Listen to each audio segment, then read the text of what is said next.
الثلاثه سلايدز اللي جايين دولت بيتكلموا على شويه ارشادات عامه كده، عشان لو انت عايز الموضوع لان موضوع الفنادق من كل كيس فيها مذاكره، يعني كل كيس لازم تعملها فيها مذاكره. فاحنا في الثلاثه سلايدز اللي جايين دولت مش عارف مش عايز اقلب. ماشي اوكي. الثلاثه سلايدز اللي جايين دولت احنا بنتكلم فيهم على شويه ارشادات عامه كده قبل ما نخش على السيركل ديت، تمام، اللي هو الاستراكشر فانيكل كومبوننت، عشان نتعلم فيهم الميثودولوجي بتاعت التعليم بتاعت الفنادق. اول حاجه انت محتاج تبدا بمشاكل بسيطه، يعني ابدا بمشاكل بسيطه، اعمل لها هاند كالكوليشن، تمام، لان المشاكل البسيطه دي بتبني عندك سنس وبرسبشن بتاعت الايه بتاعت الاناليسيس. دي رقم واحد. رقم اثنين، طبعا لازما ولا بد تاخد كورسز، يعني الفاينانت اليمنت ده لازما ولا بد تاخد كورسز، لان المحاضر دايما بينقل لك الحاجات اللي جوه. طبعا دي حاجه مفروغ منها، يعني الفاينانت اليمنت من المجالات اللي صعبه تتعلمها لوحدك، لان فيها جلد شويه، تمام. بعد كده يعني مارس، بالله عليكم يا جماعه ارسموا. احنا دلوقتي لسه في اول مرحله من المراحل التعليم اللي هو الرسم على التزمت. ارسم على التزمت، ارسم على، صدقني بعد كده هتقع في مشاكل وهتقع في كيسز لا مفر انك تتعامل مع التزمت، لا مفر. وهشرح النهارده يوز كيس، تمام، في الموضوع ده، عشان انا كنت زيك وكده من بضع سنوات، وعملت سكيب وقلت انا برسم سوليد وورك وانا برنس، وبعد كده لبست، تمام. فلا بد من التعامل مع نظام مودر، وانا عارف ان هو بيبقى تقيل على قلوبكم، بس معلش، بيبقى الانترفيس بتاعته صعبه شويه، تقيل على قلبك، بس تعالى على نفسك شويه، تمام. طبعا انت محتاج جدا التعليم، التعليم التعليم اي حاجه جدا بيبقى محتاج جروب، تعليم اي حاجه جدا بيبقى محتاج جروب. فانا يعني الكوميونتي اللي احنا بنيه دلوقتي ده مهم، تمام، وان شاء الله يكمل ويكبر قدام في المستقبل. دي من الحاجات المهمه جدا. تاني حاجه، حاول دايما تستخدم الابديتد سوفت وير، يعني مثلا لو انت عندك انسس 19 18، لا نسخه 22 و23 و25 بقى فيها حاجات ابديت بتوفر عليك، تمام، بتوفر عليك جدا، بتوفر. وده انا جربته بنفسي، بيبقى فيه كمان مع ظهور الاي اي هتبدا الاي اي يدخل في الموضوع، فالموضوع هيسهل علينا كتير ان شاء الله، تمام. تاني حاجه، الدعم من موفر البرنامج. يعني ايه؟ انت دلوقتي تستخدم انسز، حاول تقرا رسائل، يعني حاول تقرا في البتاع ده، المساعده بتاعته. يعني دايما بيبقى فيه في الانسز حاجات مساعده كده تقول لك تعمل ايه لو حصل ايه ومش عارف ايه والكلام ده. نفس الكلام في سولو. الحاجات دي مهمه، الحاجات دي مهمه جدا، حاول تقراها. حتى لما يطلع ايرور اقرا الايرور للاخر، ما تدورش تلوش شمال ويمين. هو البرنامج معمول بطريقه معينه، واللي عمله ده عمل ليه كتالوج عشان تتعامل معاه بطريقه معينه، فامشي على الكتالوج ده، تمام. بعد كده يعني خليك صبور، تمام، خليك ايه، اصبر شويه في الموضوع، لان الموضوع محتاج صبر، محتاج صبر كويس جدا جدا جدا، تمام. تمام. طيب احنا دلوقتي هنخش على على حاجه مهمه جدا، وهي الاستراكشر فاينايت اليمنت كومبوننت. سيب الشبشب بس ممكن اخدها. تمام. الاستراكشر فاينايت اليمنت كومبوننت دي هتلاقيها فيها شويه دوائر. الدايره اللي في النص هي دايره المركز، تمام، هي الاستراكشر ديزاين كريتيريا. ايه هي الدايره اللي في النص؟ الدايره اللي في النص ديت هي الدايره اللي الكريتيريا اللي احنا بندرسها علشان نوصل ان الديزاين بتاعنا ده يبقى ايه؟ يبقى سيف، يبقى ده السنتر او الحاجه اللي احنا بندرسها، تمام، اللي هي العوامل اللي احنا بندرسها في الديزاين عشان يحقق الريكوايرمنتس بتاعتنا، تمام. تمام. هتلاقي عندك دايرتين، الدايره اللي هي بعديها ديت اللي هي لونها مش عارف دي لونها برتقاني او مصفر، وعندنا الدايره الكبيره، وعندنا الدايره الكبيره خالص. ناخدهم بقى دايره دايره كده ونعرفهم ده ايه، تمام. طيب عندنا الدايره الثانيه دي هي نوع التحليل المطلوب.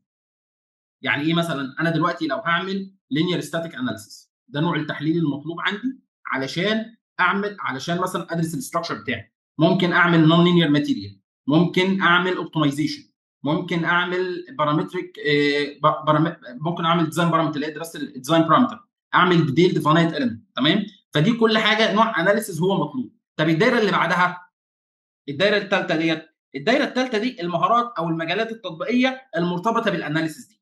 بمعنى ايه؟ انا دلوقتي عايز اعمل اوبتمايزيشن ده بيتطلب مني دراسه التوبولوجي، تمام، والشيب والسايز مثلا. عايز اعمل ديتيلد فاينايت اليمنت، محتاج اعمل مش ريفاينمنت، محتاج اعمل سب موديلنج، محتاج اعمل لود اكستراكشن، محتاج اعمل كونتاكتس. تمام؟ فدي الريكوايرمنت اللازمه علشان احقق الموضوع دوت. طيب ايه هي الدايره الكبيره دي؟ الدايره الكبيره دي تقدر تقول عليها هي الاتجاه العام. الاتجاه العام ايه؟ اللي انا باخده وانا بعمل الموضوع دوت. بمعنى ايه؟ انا دلوقتي عايز اعمل كوست ريدكشن، اعمل كوست ريدكشن للتصميم بتاعي. فانا لو عايز اعمل كوست ريدكشن فانا عايز اقلل في الماتيريال، استخدم ماتيريال ارخص او اقلل في الدايمنشن بتاعت الماتيريال، فبالتالي الكوست عليها تقل، فبالتالي هروح للاوبتمايزيشن، اروح للاوبتمايزيشن، وهكذا في الدايره دي كلها. الدايره دي كلها ايه؟ بتقول لك ايه هي المهارات المطلوبه لو انت داخل تعمل نوع اناليسيز معين. فالمطلوب منك ان انت وانت داخل تعمل مثلا حاجه معينه، مثلا وليكن اللي احنا بنتكلم فيها دلوقتي الديتيلد فاينايت اليمنت، لازم تكون عارف ان انت هتعمل مش ريفاينمنت، عارف ايه هو المش ريفاينمنت بكل تفاصيله، عارف ايه هو السب موديلنج، عارف ايه هو الاكستراكشن، عارف ايه هو الكونتكست. تمام؟ عايز تعمل عايز مثلا تعمل مثلا لينير الاستيك، لينير ستاتيك اناليسيس مثلا، فانت محتاج ترى المش والمش اليمنت والباوندري كونديشن واللودز. ده اللي احنا بنعمله في اللينير ستاتيك اناليسيس مثلا. يعني اي حد عمل لينير ستاتيك اناليسيس لازم يمر على المراحل دي، وهكذا. تمام؟ طب الدايره الكبيره دي هي الاتجاه العام اللي انت بتاخده في الاول. الاتجاه العام ان انت عايز تعمل اناليسيس بلاننج، عايز تعمل اكيورسي، يهمك الاكيورسي. في ناس بتيجي حساب حاجه على حاجه، في ناس يهمك كوست، انا عايز اقلل الكوست وخلاص، ما يهمنيش الاكيورسي قوي. في ناس لا، انا ما يهمنيش الكوست بس عايز الاكيورسي. طبعا احنا بنحاول دايما، هو عجله الاقتصاد دايما عايز اعلى كوست، عايز اقل تكلفه باعلى اكيورسي، يعني دايما هتقابل القصه دي. بس ايا يكن دي الصوره العامه اللي احنا بنحاول ايه نتبعها. فانت مثلا لو هتدرس اوبتمايزيشن فانت محتاج توبولوجي، ومحتاج تدرس الشيب والسايز بتاعتك، محتاج زي ما ايه ما اتكلمنا في الايه في الديتيلد فانيت. دلوقتي بقى الجزء الاهم بالنسبه لي في الايه في المحاضره. ايه هو الجزء الاهم؟ الجزء دوت. طيب انا هوقف الستوب شيرنج وهعمل شيرنج بقى ايه ونتكلم بالتفاصيل. هعمل شير اول سكرينز. اوكي كده شايفين السوليد ورك صح؟ حد شايفينه يديني كده. اوكي. تمام؟ تمام. تمام تمام تمام شايفينه. طيب انا دلوقتي قبل ما اشرح المثال دوت هشرح مثال تاني اللي الباشمهندس كان بيتكلم فيه. انا دلوقتي كنترول ان ورك موديل. انا دلوقتي لو عندي جوينت، الجوينت ديت مثلا هرسمها اهو. تمام؟ الجوينت ديت جوينت مكونه من بلتتين فيها مسمارين، وليكن ده 200 ملم وده 200 ملم. هرسم حاجه كروك كده سريعه. تمام؟ وهاجي هرسم هنا يبقى فيها مسمارين مثلا. المسمارين دوت مثلا فيها هنا دايره، وادي هنا فيها هنا دايره. الدايره ديت مثلا 17 ونص مثلا، لانها ام 16. طبعا انت لو دخلت في ال في البتاع ده، لو انت بتصمم ديزاين، لو انت بتصمم كديزاين الايزو، يعني بتستخدم الايزو، هيقول لك ان انت لو عندك مسمار ام 16 هيدخل في باليتا، والمسمار ده بولتد، يعني المسمار ده مسمار وصاموله، لازم ان الفتحه دي تبقى 17 ونص. تمام؟ اللي مش مذاكر بولت كونكشن. تمام؟ وهعمل هنا المسافه بينهم هنا مثلا هعملها 100 مثلا. تمام؟ وهعمل المسافه بين هنا والنقطه ديت 50. تمام؟ انا اللي انا بعمله ده ديزاين فور مانيفاكتشرنج. الباليتتين دول هتروحوا ليزر يتقطعوا وبعد كده يتجمعوا بمسمارين، مسمار وصامول. تمام؟ وخلي مثلا طول الباليته ديت مثلا 20 مللي وليكن. تمام؟ وهاجي هعمل ميرور. الباليته دي هشتغل مالتي بادي عالي جدا، هعمل ميرور على الفيس دوت واقول له بادي تو ميرور، وهعمل له اختار البادي دوت وهقول له دونت ميرج ريزلتس، وهعمل كده. انا حفظت البارت دوت اهو. تمام؟ هدوس كنترول اس يكن مثلا، وهحفظه في اي حته هنا معلش ايا يكن ايه. وهفتح اسمبلي، وهفتح اسمبلي كنترول ان اسمبلي، وانزل المسمار والصاموله، وبعد كده نوديه ايه للانسز، وهقول له احنا بنعمل ايه. هاجي هنا في الديزاين بارامتر، وهنا اقول له اد ناو، وهختار مسمار بصاموله، اقول له طبعا انا شغال ايزو فاختار الايزو. مهم قوي انك وانت بتشتغل حاجه تختار الحاجه اللي تفت مع الحاجه. يعني انا مش فاتح 17 ونص واروح اختار الدن المسمار 16، يعني فاهمني؟ احنا طبعا يعني ان شاء الله يكون عارفين كل التفاصيل دي. واختار ام هو. تمام؟ واقول له هو ام 16 هو طبعا انا 20 و20 40 وعندي مثلا الصاموله 60، فانا هختار مثلا تقريبا هنا 70 من 70 او 75 طول المسمار عشان اعرف انزل الصاموله مثلا يعني. واقول له انا الثريد عايزه 75، واقول له اظهر لي الثريد بتاعي سنجفايد كده او حاجه، ولا نقول له خلاص ماشي عايزه يظهر لي انا عايز الثريد ظاهر ماشي، عايز الثريد ظاهر تمام. ادي المسمار تمام، انا عملت المسمار اهوت تمام، وهاخد المسمار دوت مع ده كده، طبعا ميكس عاديه جدا. ليه بقول له 100 حرك انت عشان انا ما بحبكش بصراحه. يكن تمام، هختار الميت ده مع الميت دوت، لا ده مش هختار دوت، هختار دوت مع الميت دوت تمام. وهختار هنزل، خلينا نختار صامولة، احنا كده عايزين وردة وصامولة تمام. اختار رينج وشر، وشر اي وردة تمام. هنا ام 5 نقول له انا عايز ام 16، نقول له ابلاي تمام. وهختار ده مع ده ميت، ودوت مع دوت ميت، وهجيب هنا وهرجع هنا هجيب ايه؟ هجيب نوت، هفتح النوتس واروح جايب نوت هنا معينة، استعجل النوت اهي اي نوت مش هتفرق معايا من 16 مظبوط، واروح جايب ده هنا وجايبه مع ده كده 8 تمام. هجيب دوت مع دوت، طبعا ليها مليون طريقة ان انا اعمل ميرور، ممكن اخد بلان هنا كده واعمل ميرور حواليه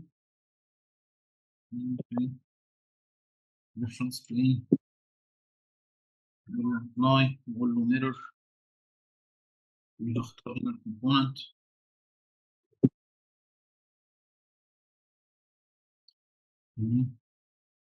عادي جدا. ده الديزاين اللي انا عملته، ده حاجه سيمبل بسيطه قوي، ديزاين فور مانيفاكتشرنج، محدش فيش اثنين في مصر يختلفوا عليه تمام. ان انا عندي باليتتين، الباليتتين دول هيتربطوا بمسمار، ادي تفاصيل المسمار، راعيت هنا في ديزاين كونسيدريشن بتاعت اللي بتقول لي عليها، تعالى انت اوكي، راعيت فيها الديزاين كونسيدريشن بتاعتي. الديزاين كونسيدريشن بتقول لي ايه؟ ان انا لو عندي مسمار لازم هنا يبقى فيه اثنين حائط ضغط، حائط ضغط اللي هي الراس بتاعت الصامول، الراس بتاعت المسمار، وحائط ضغط اللي هي الصاموله او الورده يعني ايا يكن. وراعيت كمان الحته الثانيه اللي هي سامعني؟ سامعني كده يا شباب؟ كده تمام يا هندسه. طيب ماشي، ومش عارف هو قطع ليه بس ما علينا. المهم ان انا عندي دلوقتي مسمار بصاموله تمام، ادي المسمار ام 16 وادي ده 17 ونص تمام كده. فانا راعيت كل الديزاين بارامتر اللي هي موجوده في الكتب. الكلام ده بالنسبه للفنايت اليمنت بلح تاني اهو، الكلام ده بالنسبه للفنايت اليمنت، لو اديت ده كده للانسس بلح مش هقضي مصلحه. ليه؟ لان انا غالبا مش عارف ليه انا بكره البتاع ده يا جماعه، مش كنا حاجه غير الزفت ده. المهم انا دلوقتي لو دخلت ده الانسس، تعال ندخل الانسس ده كده وندوس كونسول وندوس مثلا ستيب فايل ماشي تمام، وهفتح الانسس. انا لو دخلت ده الانسس غلط، ليه غلط؟ اول حاجه ان انا مش محتاج الانسس عشان اعمل عليه على المسمار ده بولت بريتنشن، مش هيقبل تمام. عشان اعمل على الانسس ده بولت بريتنشن مش هينفع، الانسس مش هيقبل الكلام ده، وانا لحد دلوقتي مش فاهم ليه. يعني اي مسمار هتعملي سيميليشن انسس لازم ترسمه على التزامن ده، ولحد دلوقتي مش عارف افهم المشكله فيه. ده رقم واحد. رقم اثنين، لازم تفهم في حاجه اسمها المش سايز. المش سايز هو بيعمل ايه؟ هيجي عند اقل سكنس هنا ويحاول يقلل الاليمنتس عشان يكفر التغيير ده، في حين ان انا الكلام ده مش فارق لي. يعني انا الكلام ده انا مش، يعني انا مش داخل ادرس الثريدد والمسمار، والمسمار كده كده ده ستاتيك، ده بتاع ده ستاندرد معمول له ديزاين من قبل ما اتولد تمام. فمش ده مش هدفي دراسه المسمار، ما بعملش مسمار جديد، ما بخترعش مسمار جديد عشان ادرسه تمام. فالتفاصيل دي بالنسبه لي مش مهمه، فالاحسن ده يبقى سوليد، ده رقم واحد، ده لازم يبقى سوليد، ده رقم دي ادي تفصيله المسمار. التفصيله الثانيه ان ده الكلام ده برضو يعني في الميشنج مقرف، الشارب ايدجز والحاجات دي مقرف تمام. طب اعمل ايه؟ ده رقم 2.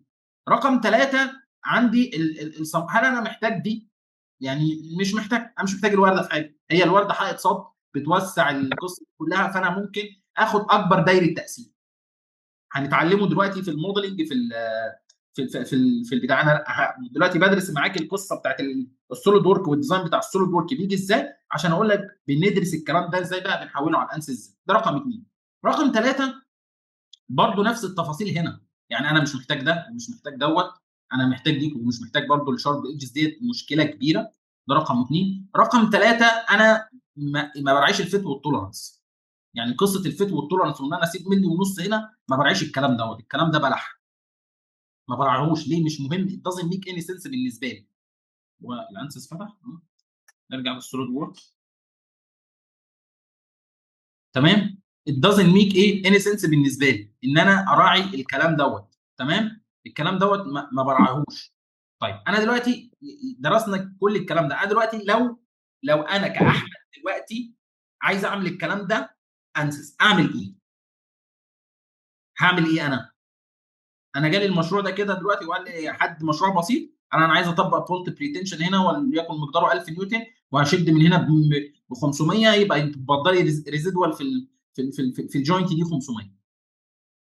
تمام. طيب في الاول كده لو جيت انا هنا، انا كده فتحت الانسز اهو، لو جيت انا هنا مثلا رحت قافل ده كده ديليت، اوكي، ورحت فاتح دوت، هات هنا الستاتيك ستراكشر، ورحت عملت دوت، قلت له امبورت الجمله، المفروض كل الخطوات دي احنا عارفينها. تمام. هندسة هندسة نعم. هندسة نعم معاك، حضرتك اتفضل. تقريبا مش مشاير الأنسي. ايه؟ حضرتك مش مشاير الأنسي. والله طيب اوكي، كويس ان انت قلت لي. طيب كده وعندنا تمام. مشكلة.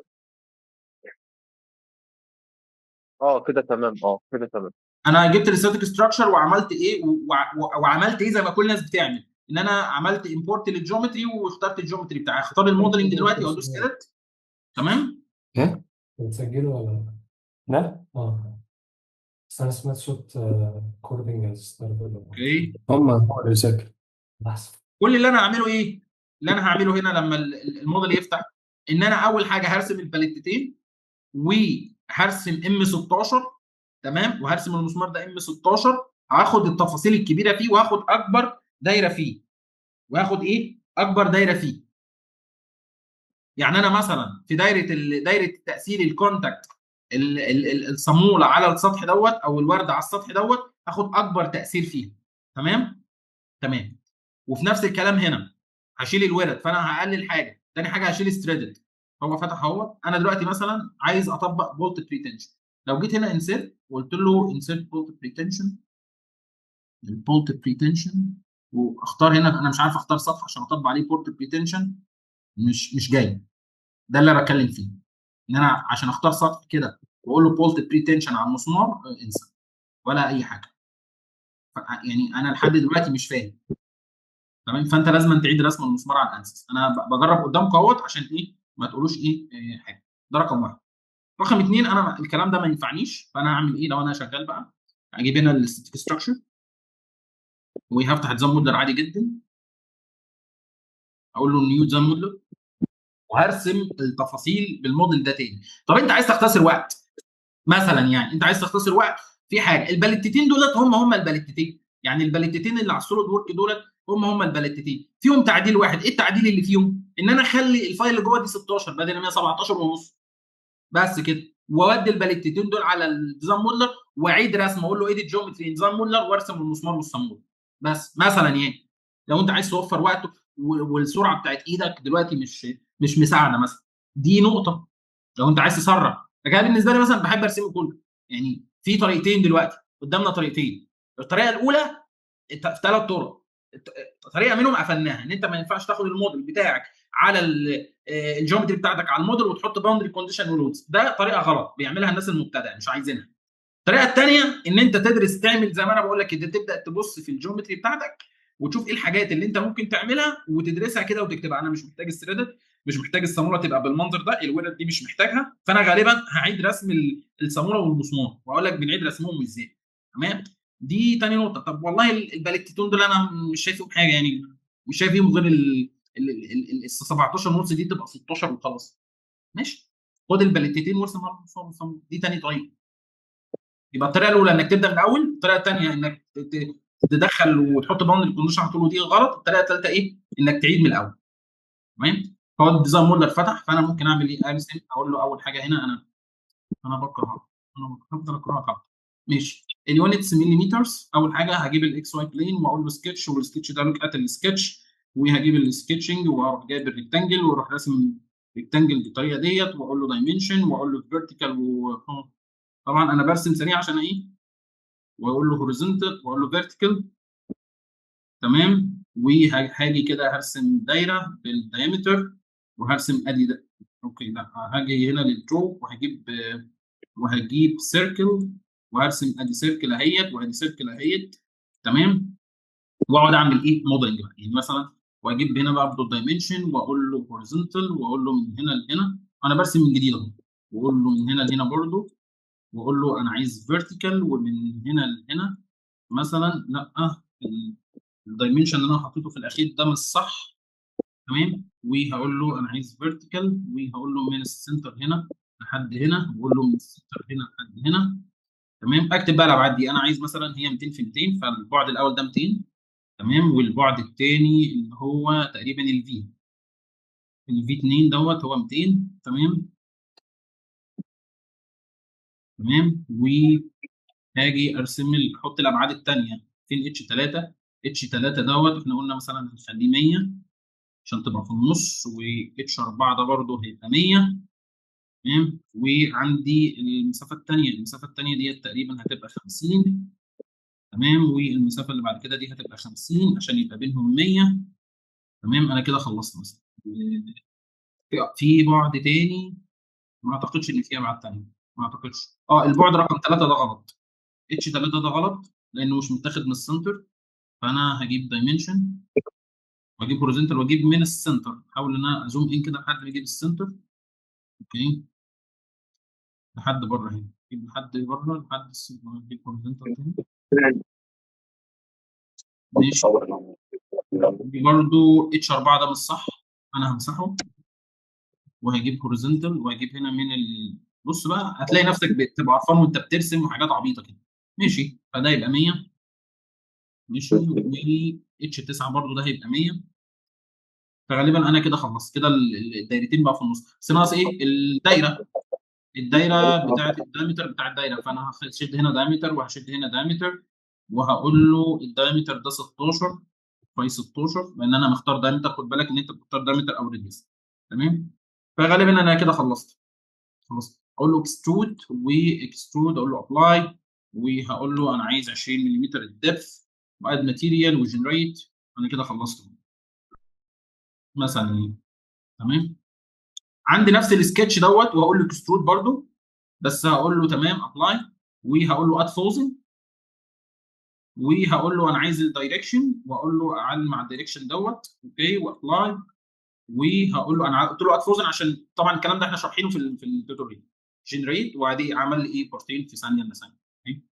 طبعا دي كلها مع الرسم. انا خلصت اهوت التو بارس. تمام. عايز ارسم المسمار والصامولة دلوقتي، العقده في دي. اول حاجه هرسم راس المسمار. فانا مثلا هجيب هنا فيس، وهقول له ابلاي، واقول له ميك، واقول له نيو بلان، واقول له جنريت، وعلى البلان دوت اقول له سكتش، والسكتش ده لوك ات، وهعلم على دوت على دوت. في حاجه بقى، انا عملت هنا سكتش وهرسم الدايره اهو. راس المسمار بقى تبقى كام؟ يعني انا مثلا هنا لو جبت هنا سكتش وجيت هنا، دي النقطه المهمه اللي انا برسم عشانها كل الكلام ده، عشان نقول كلمتين، ورحت راسم الدايره دي تبقى كام؟ هرجع للسوليد وورك. الافضل انا برسم دلوقتي في ايه؟ في راس المسمار، راس الصاموله. خد اكبر تاثير للدايره. يعني اكبر تاثير للدايره هنا ان انا هاجي هنا اقول سكتش، وهقول له كونفرت انتيتيز، واروح جايب سيركل، والسيركل ديت اعملها هنا، واروح جايبها اخليها تانجنت مع اكبر حاجه هنا، وهجيب دايمنشن واقيس ديت اللي الدايره اللي بره دي 31 مثلا. فانا هاخد اكبر تاثير للدايره. اكبر تاثير للدايره عشان في حاجه اسمها الكونتاكت بريشر، هتلاقوها مشروحه في الموديل. فانا باخد اكبر تاثير للدايره. فهخليها مثلا 31. هجيب هنا دايمنشن واقول له دايمتر، والدايمتر دوت اقول له تمام دي 1، واقول له انا عايز دي 31. تمام 31 3 1. اوكي تمام. طب الدبس بقى يعني عايز اعملها اكستروجن دلوقتي، هاخد الاكستروجن من هناك برضه من الموديلنج. مثلا انا باخد مثلا هاخد من هنا مثلا هقفل دوت مثلا، وهقول له ايفالويت واقول له ميجر واقول له من هنا لهنا، وهيقول لي ده مثلا ده كده 10 مللي مثلا، 10 مللي مثلا. فانا هقول له اكسترود وهقول له اكسترود. اوكي وهقول له 10 مللي، اقول له ابلاي ويقول له 10 مللي. تمام وهقول له اد ماتيريال اد فوزن، اقول له اد فوزن عشان يجيبه لي كبارت جديد، واقول له جنريت. بعد كده رسمت راس المسمار. فين الصاموله؟ ما اعرفها ولا اي حاجه ولا اي بتنجان. عند نفس البلين، عند نفس البلين دوت اقول له انا عايز السكتش، اقول له انا عايز سكتش، والسكتش ده لوك ات. وهاجي هنا هرسم بقى، شوف بقى الحركه دي، هعمل الحاجه ديت الدايره جسم المسمار بقى، انا رسمت الصاموله وهخليه تانجنت مع ال، شفت عملت ايه؟ خليته تانجنت مع الام 16 عشان يبقى فيه كونتاكت. تمام واقول له اكسترود واقول له اكسترود واقول له ابلاي، وهقول له انا عايز الدايركشن بتاعي. تمام وهاخد اختار الدايركشن دوت. تمام واقول له ابلاي، مثلا ممكن اعمله 70 مللي ولا حاجه زي ما احنا كنا مختارين، او 75 زي ما احنا كنا مختارين. تمام واقول له اد ماتيريال عشان يلزق في البورت اهو. تمام واقول له جنريت. تمام عمل نفس الفكره دلوقتي. طيب انا هنا ممكن يكون غلط واضح جدا او عادي جدا، ان هو ممكن يكون لي فصل لي راس المسمار عن راس الصاموله، او عمل الحركه الوسخه دي. ايه هي الحركه الوسخه؟ ان هو عمل لي فهم ان انا عندي الصاموله والمسمار جسم واحد. يعني انا جيت كده، لو جيت هنا كده وعملت هايت بادي، دي برده ممكن تحصل معاكم، تلاقي ايه عمل المسمار جسم المسمار مع الباليتا برضه، ده غلط، ده مش صح. فانا هعمل ايه؟ هعمل كده شو بادي. تمام واروح اعمل ايه؟ واجي هنا في الاكستروجن الاخير اقول له اد فوزن. تمام واقول له جنريت. كده عملهم لي 3 بارتات. طب انا عايز جسم المسمار والصاموله يبقوا بارت مع بعض، ده عادي جدا. اروح اعمل له هايت باي، كنا واخدين الكلام ده في الديزاين موديل بالتفصيل. اروح اعمل له هايت بادي، اعمل ده هايت بادي عادي جدا، واختار بقى ده وده انه جسم واحد تقريبا من كرييت كولين تقريبا، او كنا بادي اوبريشن بادي ترانسفورميشن كنا واخدينها هنا في الكولين. هتلاقوها في الكولين يعني، مش فاكر فين بالظبط. حد فاكرها يقول لنا عليها؟ اللي هو اللي يعمل البارتين كانهم بارت واحد، اللي هو تقريبا سويب واد والكلام دوت. تقريبا سويب، مش فاكر بالظبط ايه هي، بس سويب تقريبا.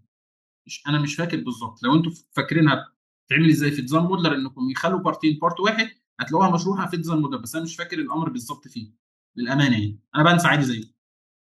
تمام الشاهد ان انا خليت ده بولت ريتنشن عادي جدا. تمام انا ممكن اخفي دي، ممكن برضه اجرب حاجه تاني هايت بادي، واجرب الاكسترود دوت اللي في الاخير دوت، واقول له اد ماتيريال، اقول له اد ماتيريال ونشوفه ممكن يعمل إيه. ضافه مع للاسف مع البارت شو البادي. انا هرجع دوت اقول له اد فوزن، اد فوزن. اوكي واقول له ايه جنريت. ممكن ما اعرفش ممكن اعمل ايه. المهم الشاهد ان في هنا امر كنا احنا واخدينه وهتلاقوه في انا نفسي افتكره، اللي هو بيعمل البارتين بارت واحد، بيضمهم يبقوا بارت واحد. حد فاكره؟ ده بيعمل سلايسنج. انتوا معايا يا جماعه؟ الناس اللي ذاكرت، اخوانا، انا عايز افتكره. تقريبا في بولين، تقريبا في بولين اهو يونت، هو بولين ده. انا جبته اهو بولين. بختار البارتين اهو.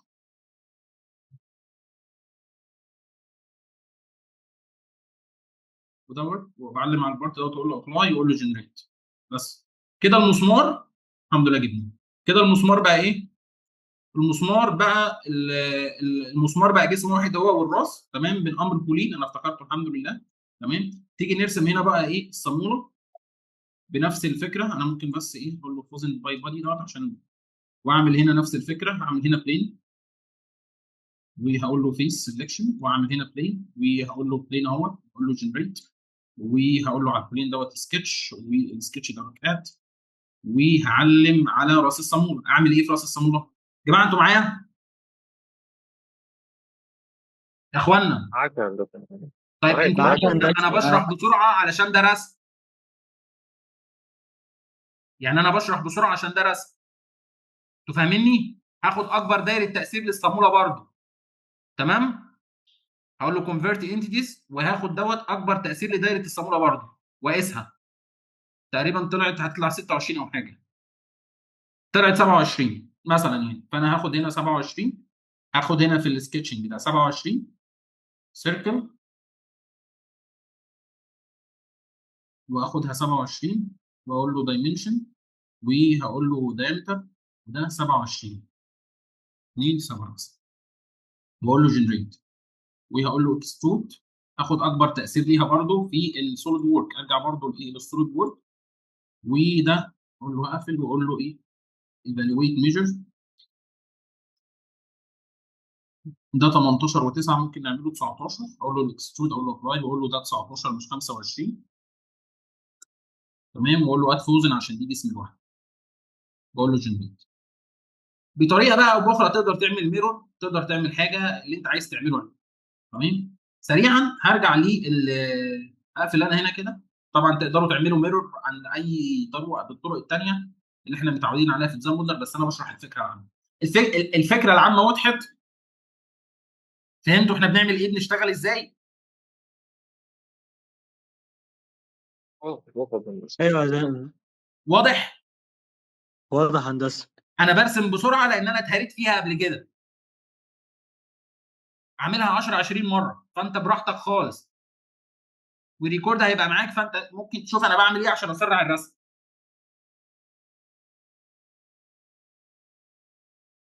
اهو هنا بقى اقدر اطبق البولت بريتنشن بتاعي عادي خالص. اجي هنا اقول له انسيرت، واقول له بولت بريتنشن، وهروح مختار الفيس دوت، هيختار عادي جدا. طبق البولت بريتنشن بتاعي عادي خالص جدا.